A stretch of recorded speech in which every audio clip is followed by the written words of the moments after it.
Oke. Kemudian departemen terkait dengan pengeluaran kas juga, departemen terkait dengan pembelian persediaan adalah departemen penerimaan barang.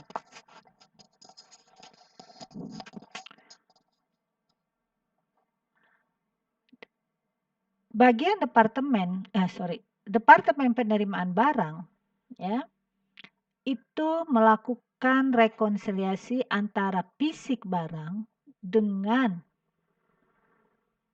purchase order, ya. Jadi tadi kan purchase order tadi jumlahnya kosong, ya. Maka dia harus menghitung berapa barang yang diterima dan diisikan ke purchase order yang kosong. Dia cocokkan antara spesifikasi barang yang dibeli dengan spesifikasi barang yang diterima. Kemudian baru dia membuat laporan penerimaan barang. Laporan penerimaan barang dibuat dalam beberapa rangkap, didistribusikan kepada satu file untuk menyertai barang ke gudang, ya, agar bagian gudang melakukan pencocokan kembali antara barang yang dia terima dengan barang yang ada di daftar pengantar. Jadi laporan penerimaan barang berfungsi juga menjadi pengantar, ya, menjadi dokumen pengantar dari barang tersebut. Kemudian laporan penerimaan barang juga diserahkan kepada departemen pembelian. Tujuannya untuk apa? Agar departemen pembelian juga bisa mengontrol antara kecocokan barang yang dia beli dengan barang yang diterima oleh bagian penerimaan barang.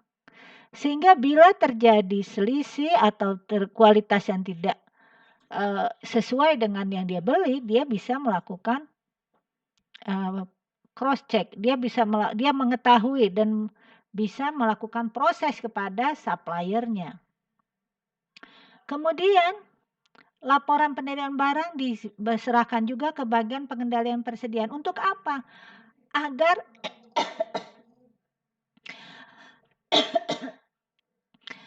bagian pengendalian persediaan mengetahui bahwa barang yang dibutuhkan sudah diterima.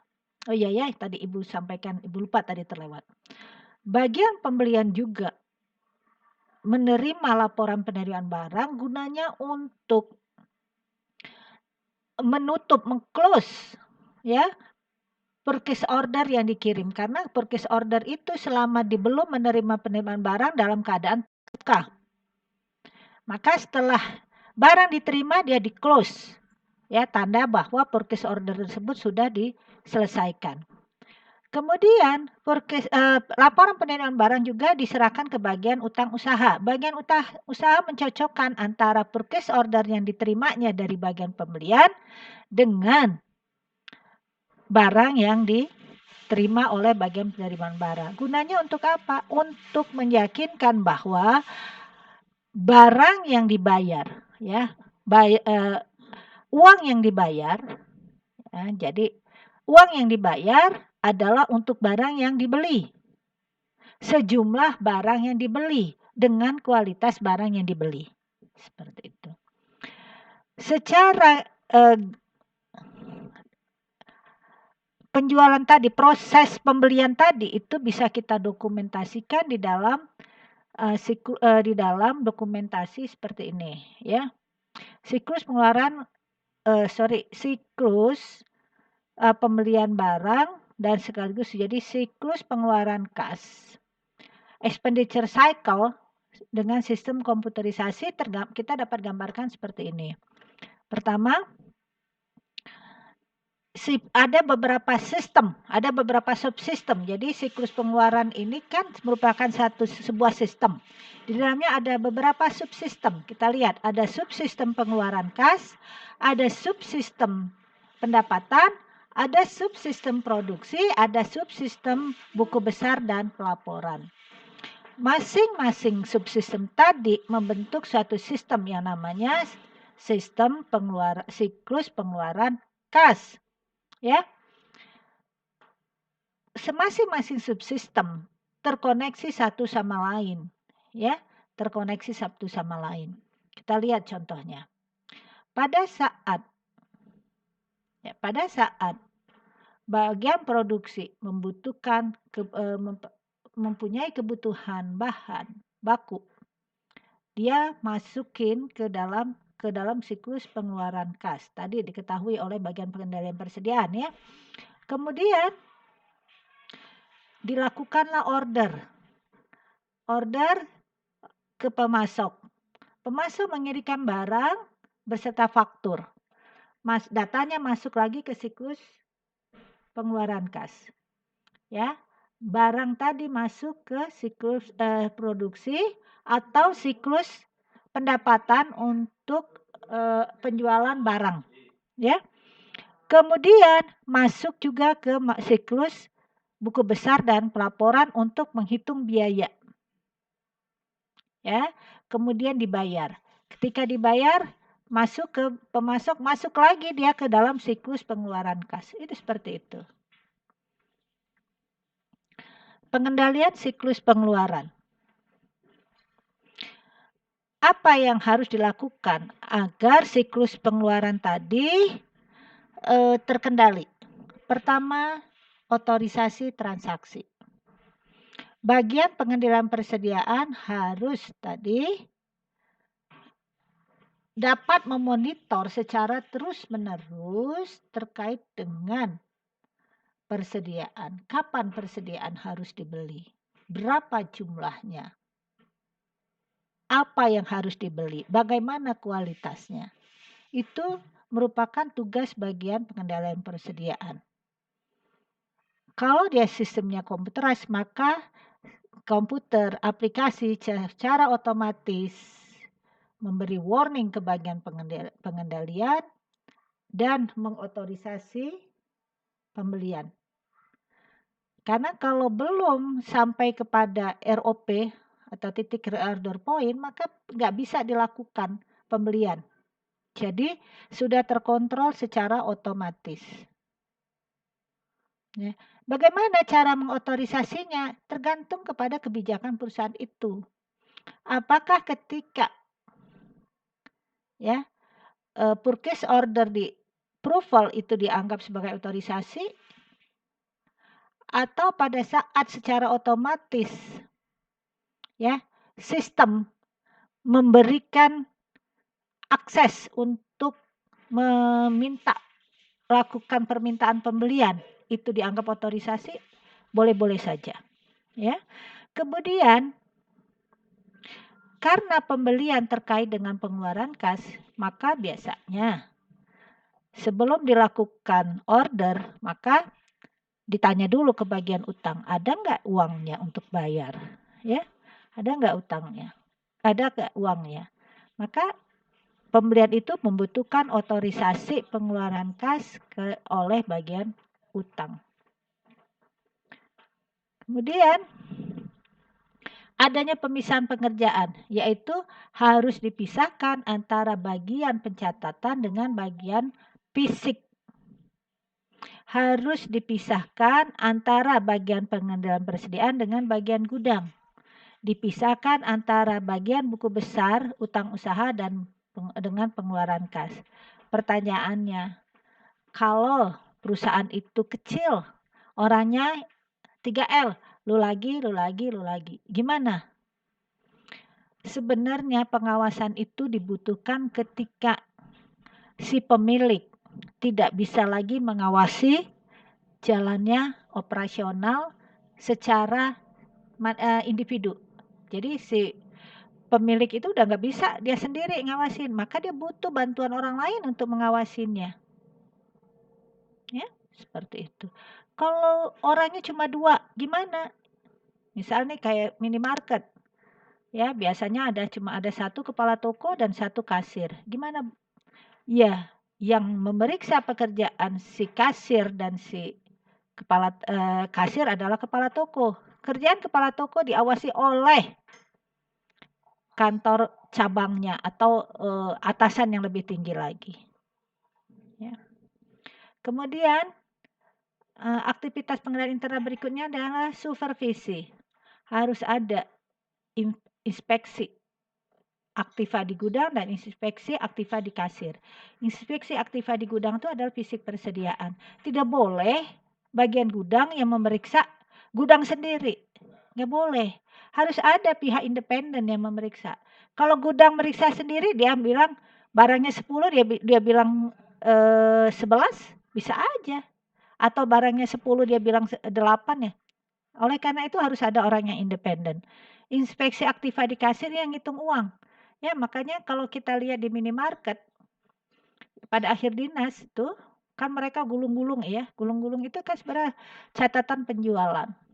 Yang secara otomatis itu terkoneksi dengan bagian dengan catatan persediaan. Terkoneksi dengan buku penjualan. Ketika kasir itu menyerahkan uang, ketika teller menyerahkan uang, bagian kasir itu tinggal mencocokkan sebenarnya berapa sebenarnya penjualan yang dilakukan kasir A. Cocokkan dengan kas yang diterima. Ya. Kemudian aktivitas manajerial berikutnya adalah catatan akuntansi. Catatan akuntansi, ada buku besar pembantu utang usaha. Ya, utangnya kepada siapa aja. Buku besar utang usaha kan terdiri dari total utang yang dimiliki oleh perusahaan tersebut. Pembantunya adalah pembantu utang usaha adalah rincian dari buku besar utang. Misalnya buku besar utang menyatakan 100. Kepada siapa aja utang 100 tadi? Itu adanya di mana? Di buku besar pembantu utang. Kemudian ada daftar voucher. Daftar voucher itu jangan dikira voucher seperti kita voucher belanja gitu ya, jadi diskon beli, bukan. Daftar voucher ini isinya adalah utang-utang yang dimiliki perusahaan, berapa besarnya dan kapan jatuh temponya. Ini penting pengawasan terhadap voucher utang. Kenapa? Jangan sampai perusahaan terlewatkan kesempatan untuk memperoleh cash discount. Pernah dengar ya? Misalnya N2/10, N10/30. Misalnya perusahaan si pemasok memberikan tadi, kalau dia bayar dalam 10 hari setelah tanggal jatuh tempo, maka dia akan memperoleh diskon sebesar 2% misalnya ya. Lah, daripada perusahaan naruh uang di bank terus dapatnya cuma 0,5%, ya mending dia buat bayar utang sehingga dapat cash diskon 2% atau pinjam uang di bank deh gitu ya. Dia dapat potongan 2%, sementara kalau pinjam uang di bank mungkin dia cuma bayar bunganya 1% per bulan. Kan lebih menguntungkan dapat cash discount. Kemudian daftar cek. Ini daftar cek penting ya untuk mengontrol cek itu dikeluarkan buat ke siapa saja, ya kapan, misalnya berapa, buat apa ya. Kemudian buku besar. Ada pengendalian akses. Ini penting sekali ya. Bagian gudang itu tidak boleh semua orang bisa masuk ke gudang. Nggak boleh. Akses ke dokumen. Sekarang itu malah kok dokumen itu bukan fisik kan, komputer. Jadi harus ada pembatasan orang yang boleh masuk ke komputer itu. Jangan sampai orang bisa merubah-rubah angka yang terdapat di dalam komputer itu. Oleh karena itu biasanya pakai Sleepy ya, jadi kalau sekian menit tertutup otomatis tuh layar. Kalau mau masuknya harus pakai password. Atau tadi setiap masuk harus pakai password sehingga siapapun yang tidak punya password tidak bisa akses ke komputer itu. Kemudian ada pengendalian siklus pengeluaran. Pengendalian siklus pengeluaran berikutnya adalah ini aktivitas internal kontrol. Berikutnya adalah verifikasi independen. Verifikasi independen pertama dilakukan oleh bagian utang terhadap seluruh dokumen. Biasa bagian utang nih paling rewel nih. Dia ngecek. Ya, kalau ada yang ngajukan pembayaran dia cek. Mulai dari berita acara penerimaan barang, purchase order, dia cek semuanya. Baru dia lakukan otorisasi, ya. Kemudian bagian buku besar. Ini bagian buku besar ini netral banget, ya. Jadi dia akan mencocokkan antara utang yang dicatat oleh bagian utang dengan yang dicatat oleh bagian persediaan. Dia cocokin, sama enggak antara yang dibayar dengan yang dibeli. Kemudian ini ada aktivitas pengelolaan internet yang Ibu tadi jelaskan tadi, ini di dalam bentuk matrik ya, dalam bentuk matrik. Silakan nanti dipelajari lagi. Apa laporan yang dihasilkan dari sistem siklus pengeluaran? Pertama adalah laporan pengawasan atau control report. Ya. Ini terdiri dari seluruh aktivitas, seluruh mutasi ya tadi. Jadi pengawasan terhadap seluruh mutasi. Jadi ada laporan penerimaan barang, laporan persediaan barang, laporan pembayaran utang, laporan penambahan utang ya. Laporan saldo utang itu namanya laporan pengawasan. Kemudian ada jurnal khusus. Jurnal khusus misalnya tadi ya, terdiri dari apa tadi, penerimaan barang, pembelian ya. Jurnal khusus itu kan jurnal khusus pembelian barang, jurnal khusus utang, jurnal khusus pengeluaran kas misalnya seperti itu. Terus ada laporan khusus terkait dengan persediaan. Persediaan mana yang paling laku? Persediaan mana yang slow moving gitu ya? Oke, laporan khusus di sini dikatakan dari laporan faktur terbuka ya tadi umur jadwal pembayaran utang misalnya ya. Laporan kebutuhan utang, laporan status utang. Anak-anak sekalian, harus dipahami bahwa salah satu fungsi sistem informasi akuntansi adalah untuk memberikan pengawasan dan pengendalian yang memadai terhadap proses pengeluaran kas. Melalui apa? Pertama, harus dipastikan bahwa seluruh transaksi telah diotorisasi secara tepat. Jadi, tidak boleh ada transaksi yang tidak diotorisasi. Tadi kita sudah pelajari dari mulai permintaan pembelian harus ada otorisasinya. Siapa yang otorisasi? Atasan yang lebih tinggi. Kemudian bagian pembelian juga harus ada otorisasi. Salah satu yang otorisasinya siapa? Bagian utang. Kemudian bagian penerimaan barang. Kemudian bagian gudang. Kemudian bagian utang. Utang juga melakukan otorisasi. Kemudian bagian buku besar juga melakukan otorisasi. Dia hanya bisa mencatat terhadap dokumen-dokumen yang telah diotorisasi secara tepat, dan semua dokumen yang dicatat harus sudah diotorisasi. Jadi semua dokumen telah diotorisasi, semua dokumen yang telah diotorisasi harus dicatat. Jadi nggak boleh udah diotorisasi nggak langsung dicatat, nanti aja. Wah, nanti bisa dirubah orang tuh angkanya ya. Kemudian semua transaksi yang dicatat valid. Semua transaksi yang valid telah diotorisasi. Ya. Jadi harus dipastikan bahwa semua transaksi valid. Atasan ketika mengotorisasi harus meyakinkan bahwa yang diotorisasinya itu adalah transaksi yang valid. Nggak boleh dia membuat PT Aztec. Tahu PT Aztec ada PT asal teken, itu nggak boleh. Semua transaksi yang telah dicatat, semua transaksi telah dicatat. Jadi tadi semua transaksi telah diotorisasi, semua transaksi yang telah diotorisasi harus valid, semua transaksi yang diotorisasi dan valid yang dicatat. Jadi semua transaksi yang dicatat adalah yang valid dan yang telah diotorisasi. Semua aktiva telah dilindungi. Ini penting banget. Persediaan itu harus ada pelindungnya. Pelindungnya apa? Pelindungnya salah satunya adalah perlindungan fisik. Melalui apa? Asuransi. Pembatasan akses ya. Terus aktivitas bisnis harus dilakukan dengan efisien dan efektif. Ini tadi yang Ibu jelaskan. Ya.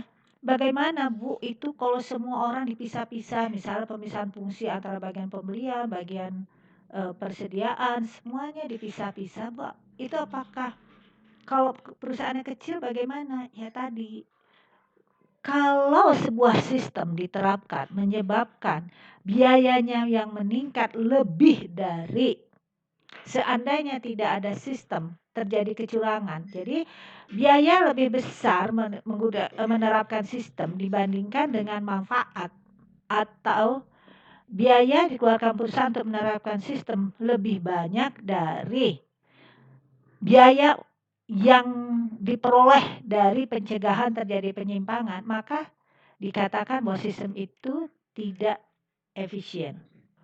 Sistem tidak efisien tidak boleh dipergunakan. Oleh karena itu, kalau perusahaannya kecil, biasanya perusahaan tidak membagi tugas dan wewenang seperti yang Ibu jelaskan tadi. Tapi dia menggunakan controller. Jadi satu orang yang bertugas mengawasi semua aktivitas bisnis yang terjadi di perusahaan itu. Biasanya controller kalau memang masih kecil, perusahaan masih kecil, controllernya itu adalah pemilik. Ya. Kemudian harus dipastikan bahwa semua aktivitas harus didokumentasikan. Dokumen itu ada dua, ada dokumennya fisik, hard file, dan soft file. Ya, jadi harta juga itu ada dua. Harta dalam bentuk fisik, persediaan, nampak tuh kelihatan. Dan satu lagi adalah data. Kehilangan data sama kehilangan fisik sama-sama ruginya. Bahkan kehilangan data itu ruginya lebih besar dari kehilangan fisik. Ya. Kemudian baik prosedur pengeluaran kas ini Ibu silakan.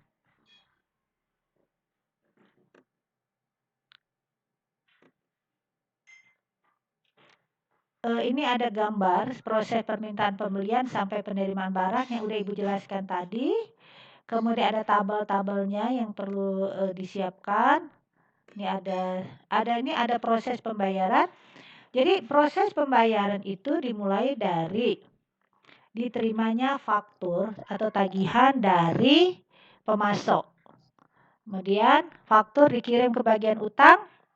Bagian utang mencocokkan dengan order, dengan berita acara penerimaan barang. Setelah oke, baru di entry ke dalam daftar faktur atau voucher, ya.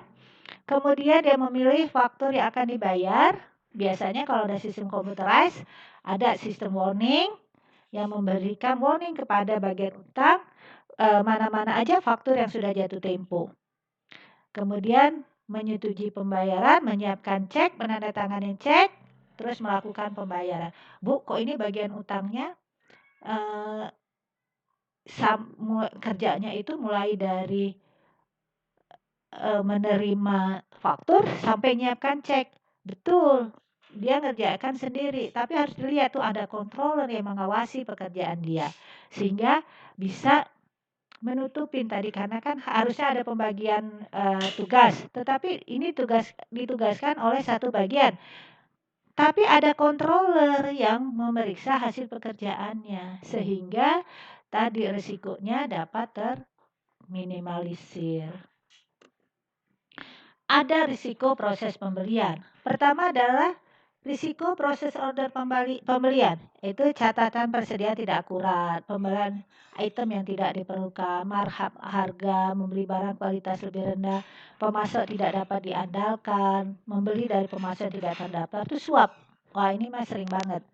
Oleh karena itu ada risiko ini diperkecil dengan caranya bagaimana? Tadi dengan melakukan pengendalian internal. Ya, tadi dengan sistem ada reorder point, pembelian sebesar EOQ, economic order quantity, terus ada pemisahan tugas. Itu tujuannya untuk menekan risiko dari proses pembelian. Ya. Risiko proses penerimaan barang ya. Tadi caranya menerima barang tidak dipesan. Oleh karena itu tadi perlu bagian penerimaan barang untuk menghindari salah hitung, PO-nya dikosongkan, semua dihitung beneran. Kemudian supaya barang tidak ada kesalahan menerima barang yang tidak dipesan, makanya berita acara pemesanan tadi dikirim lagi ke bagian pembelian, dikirim lagi ke bagian pengendali persediaan. Ya, seperti itu. Ini semuanya udah Ibu jelaskan ya. Oke.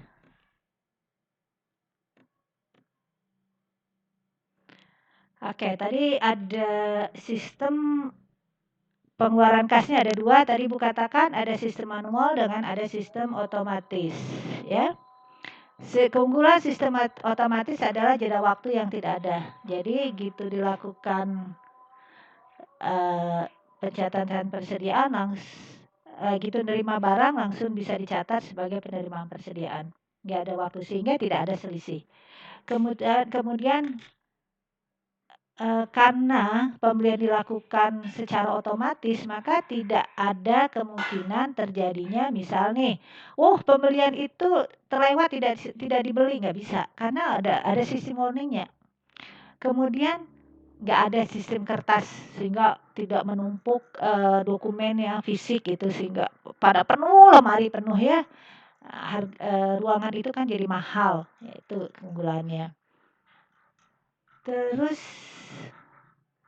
tetapi dia ada kelemahan sistem otomatis. Karena apa? Karena sistemnya real time. Jadi kalau ada kesalahan tidak bisa diperbaiki. Oleh karena itu harus ada pemisahan tugas. Jadi terkoneksinya satu subsistem dengan subsistem lain itu mencegah terjadinya kesalahan. Kalau kesalahan sistem akan menolak secara otomatis. Ya. Kemudian tadi pengendalian akses itu penting sekali supaya apa? Supaya